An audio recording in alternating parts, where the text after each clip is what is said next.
지난 30년 동안 저는 0.25에이커 규모의 뒷마당을 우리 가족을 위한 믿음직한 식량원으로 변모시켜 왔습니다. 그 기간 동안 저는 가장 중요한 자원은 토양 자체가 아니라 물이라는 사실을 깨달았습니다. 대부분의 사람들은 가뭄이 들면 즉시 정원용 호스를 집어듭니다. 하늘에서 비가 내리지 않거나 지자체의 수도관을 통해 물이 공급되지 않으면 식물이 죽을 수밖에 없다는 가정하에 행동하는 것이죠. 하지만 메마른 여름날 오후라도 지금 당장 대기를 조사해 본다면 여러분은 보이지 않는 바닷속에 서 있는 것과 같습니다. 열역학에서 사용되는 표준 습공기 선도에 따르면 상대 습도가 50%에 불과한 30베콩쿠스룩C의 공기에는 1세제곱미터당 정확히 15종존색의 수증기가 포함되어 있습니다. 이를 표준적인 교외 지역의 1에이커로 환산하면 토양 표면 바로 위에 약 100개 50,000리터의 물이 떠 있는 셈입니다. 문제는 물의 부족이 아니라 그 물을 땅 속으로 끌어내릴 메커니즘의 부재입니다. 오늘 저는 흔한 야산의 돌들을 정밀하게 배치하여 열 질량으로 기능하게 함으로써 지표면 온도를 대기 중 있을 점까지 조절하고 그 습기를 뿌리 근처로 직접 끌어오는 방법을 보여드리고자 합니다. 이것은 2000년 동안 단 한 방울의 관계 시설 없이도 작물을 번성하게 했던 철저히 물리적인 과정입니다. 값비싼 장비나 현대적인 배관 시설 대신 측정 가능한 열역학에 전적으로 의존합니다. 이것이 일반적인 뒷마당에서 어떻게 작동하는지 이해하려면 지구상에서 가장 척박한 환경 중 한 곳에서 이 시스템을 성공적으로 설계했던 선구자들을 살펴봐야 합니다. 2000여 년 전 나바테아 문명이 네게브 사막 깊은 곳에서 번성했습니다. 이곳은 기상 기록상 연평균 간구량이 정확히 104mm에 불과한 가혹한 지역입니다. 이러한 심각한 부족에도 불구하고 그들은 작물에 물을 대는 단 하나의 수로도 없이 드넓은 포도밭과 과수원을 가꾸며 수만 명의 시민을 부양했습니다. 그들의 방법은 투롯 엘랍이라고 알려진 들판 구조물을 통해 열역학을 숙련되게, 비록 직관적일지라도 적용하는 것에 전적으로 의존했습니다. 그들은 현지의 석회암과 부싯돌을 모아 직경 약 1.5옴의 원형 더미를 만들고 황량한 경사면에 서백 미터 간격으로 조심스럽게 배치했습니다. 그들이 활용한 메커니즘은 전적으로 물리학에 기반을 두고 있었습니다.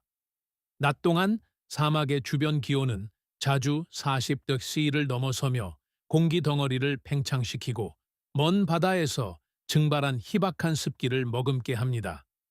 해가 지면 사막 환경은 급격한 복사 냉각을 겪으며 주변 온도가 불과 몇 시간 만에 20% 30도까지 급락합니다. 켈빈 온도 1도당 그램당 약 0.834G의 비열을 가진 석회암 암석들은 저장된 열을 탁 트인 밤하늘로 빠르게 방출합니다. 이러한 급속 냉각은 돌 표면의 온도를 대기 중 이슬점보다 훨씬 낮게 만듭니다. 시원한 밤바람이 습기를 머금은 공기를 이 차가운 돌 표면에 밀어붙이면 수증기의 에너지 상태가 즉시 떨어지며 기체에서 액체 상태의 물로 직접적인 물리적 상변화를 일으킵니다. 거친 암석 표면에 짙은 결로가 맺힙니다. 그러면 중력이 작용하여 이 무거운 물방울들을 쌓인 돌 사이에 어둡고 단열된 틈새를 통해 아래로 끌어내립니다. 이것은 새로 형성된 액체가 아침 햇살에 증발하는 것을 막아주며 뿌리 시스템이 의도적으로 위치한 깊은 토양 매질로 직접 전달합니다. 그들은 사막의 바위들을 영구적이고 자립적인 대기 수분 발생기로 효과적으로 변화시켰으며 농업적 생존이 반드시 하늘에서 내리는 비에만 달린 것이 아니라 이미 땅을 지나가는 수증기를 응결시키는 데 필요한 물리적 구조를 구축하는 데 달려 있음을 증명했습니다. 여러분은 이러한 고대 구조물을 역사의 예외적인 현상으로 치부하고 싶을지도 모르지만 그들이 의존했던 물리적 원리는 현대 기상 과학에 의해 엄격하게 테스트되고 검증되었습니다. 고대의 생존 기술에서 현대의 실증적 데이터로의 전환은 1912년 러시아의 산림공학자 프리드리히 세이볼드가 크림반도의 산을 조사하던 중 이와 유사한 거대한 돌 더미를 발견하면서 시작되었습니다. 그는 이를 설명할 수 없는 기적으로 보지 않았습니다. 그는 열역학 엔진임을 알아차렸습니다. 세이볼드는 구조물을 정밀하게 측정하고 직경 13에 달하는 자신만의 정밀 응결기를 제작하여 적절하게 쌓인 바닷돌 더미가 해안의 공기로부터 매일 최대 360리터의 액체 수분을 직접 응결시킬 수 있음을 매일의 물리적 추출을 통해 증명했습니다. 이것은 국지적인 우연이 아니라 재현 가능한 물리적 과정이었습니다. 수동적 대기 응결의 메커니즘은 결국 현대공학으로 체계화되었으며 특히 기계적 동력 없이 대기 중의 수분을 추출하기 위해 고밀도 열 매질을 통해 주변 공기를 유입시키는 데 필요한 정확한 기하학적 구조를 개설한 미국 특허 재산 3맘418,107회 기록되어 있습니다. 우리는 오늘날 이것이 작동하는 것을 보기 위해 100년 전의 공학이나 역사적 특허에만 의존할 필요가 없습니다. 미국 남서부의 심각한 가뭄 상황에 대처하고 있는 최근의 상업적 농업 운영 사례를 보십시오. 2018년 농업 및 산림 기상학 Agricultural and Forest Meteorology 학술지에 발표된 종합적인 단연 연구는 설계된 돌 멀칭 구성을 활용한 고산 지대 과수원의 정밀한 토양 수분 수준을 추적했습니다. 연구진은 뿌리 구역 깊숙이 최적 함수율 센서를 매립하고 데이터를 지속적으로 기록했습니다. 데이터에 따르면 나무 밑동 주위에 계산된 층에 거칠고 고밀도인 암석을 배치하는 것은 기존 토양 수분의 증발을 막을 뿐만 아니라 적극적으로 새로운 물을 생성했습니다.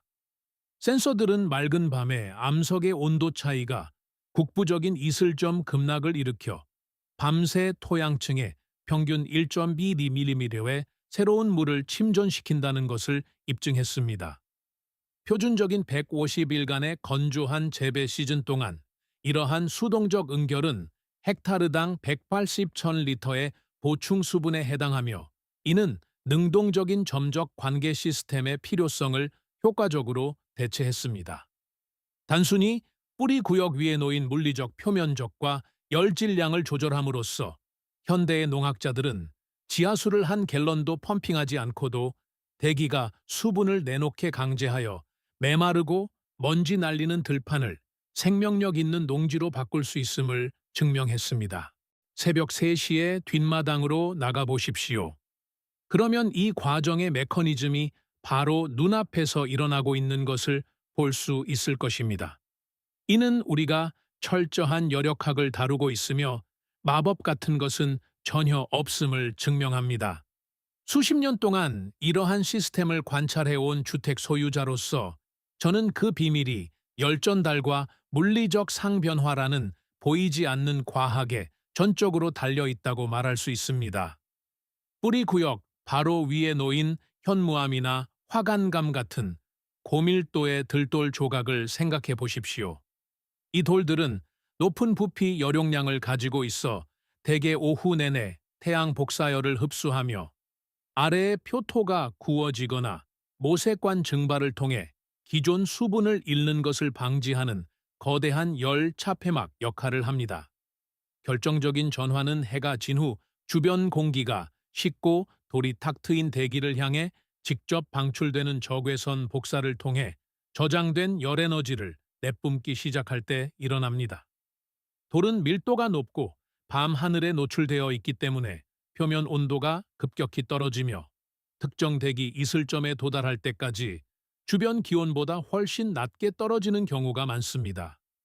이러한 상전이의 물리학은 대기 수증기가 언제 상태를 변화시킬지 정확히 규정하는 클라우지우스 클라페이론 관계, 클라우시우스 클라페이론 릴레이션을 통해 정밀하게 이해될 수 있습니다. 따뜻하고 습기를 머금은 밤 공기가 이 차가운 돌 표면을 스칠 때 공기 덩어리는 물리적으로 수증 기압을 유지할 수 없게 됩니다. 공기 중 수분 분자의 운동 에너지는 급격히 떨어져 광물 표면에 직접 무거운 액체 방울로 응결됩니다. 생물학적으로 돌 바로 밑에서 일어나는 영향은 여러분의 작물에 그만큼 심대하고 필수적입니다. 이러한 야간 결로의 지속적이고 느린 낙수는 토양층 상단 3인치에 단열된 미세 기후를 조성하여 균극균과 호기성 박테리아를 위한 영구적으로 습한 안식처를 만듭니다. 이러한 토양 생물들이 가공되지 않은 유기물을 분해하고 식물의 흡수근에 직접 생체 이용 가능한 영양분을 전달하려면 이와 같은 지속적인 저수준의 수분이 필요합니다.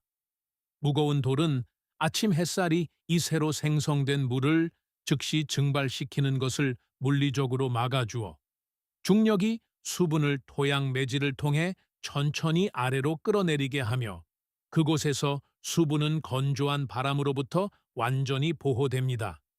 여러분은 근본적으로 수동적 대기 응결기와 지하 생물 배양기를 하나의 단순하고 관찰 가능한 순서로 구축하고 있는 것이며 이는 습한 7월 오후에 얼음차 한 잔이 담긴 컵이 왜 테라스 탁자 위에서 땀을 흘리는지를 설명하는 불변의 물리학 법칙과 정확히 같은 것을 활용하는 것입니다.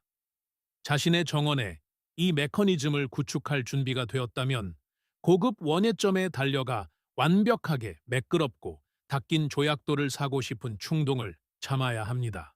우리는 열 배터리를 설계하는 것이지 통행로를 장식하는 것이 아닙니다. 여러분에게는 가공되지 않은 무겁고 고밀도의 암석이 필요합니다. 제 마당의 경우 저는 흔한 현무암, 화관감 또는 연마되지 않은 석회암을 찾습니다. 대량 조경 용품점에서 파운드당 몇 푼 안 되는 가격에 구입하거나 개간된 목초지에서 직접 가져올 수 있는 거친 들돌 같은 것들 말입니다. 재료의 물리적 밀도가 이 일을 성공시키는 전체적인 비결입니다. 경석이나 화산자에 같은 다공성 암석은 갇힌 공기 주머니로 가득 차 있어 단열재로는 훌륭하지만 열전 도체로는 형편없습니다. 우리에게는 단단한 질량이 필요합니다. 개당 무게가 5.8파운드 정도 나가는 표준적인 칸탈로프 멜론 크기의 돌을 구해야 합니다. 이 정도 질량의 암석은 아래 토양으로 그 열기를 전달하지 않으면서도 가혹한 오후의 태양 복사열을 흡수하는 데 필요한 부피 열용량을 갖추고 있으며 동시에 추운 밤하늘에 노출되었을 때 빠르게 냉각될 수 있는 충분한 표면적을 유지합니다. 적절하게 무거운 들돌을 외바퀴 술에 가득 준비했다면 이제 특정 작물이 자랄 땅으로 시선을 돌리십시오. 단순히 납작하고 다져진 흙 위에 돌을 떨어뜨리고 시스템이 작동하기를 기대하지 마십시오. 여러분은 대상식물 밑동 주변의 표토를 의도적으로 물리 조작하여 지하 미세 집수 구역을 만드는 것입니다.